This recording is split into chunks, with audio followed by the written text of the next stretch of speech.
According to the order of operations, multiplication and division have equal priority and we have to work from left to right. So here first we have to do this division, then this multiplication. So first 10 divided by 2 over 5. According to the KCF rule, K stands for keep, C stands for change, and F stands for flip.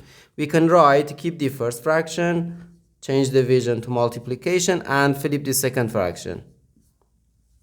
And here we have times 5. Okay, first we do this multiplication. 10 times 5 over 2.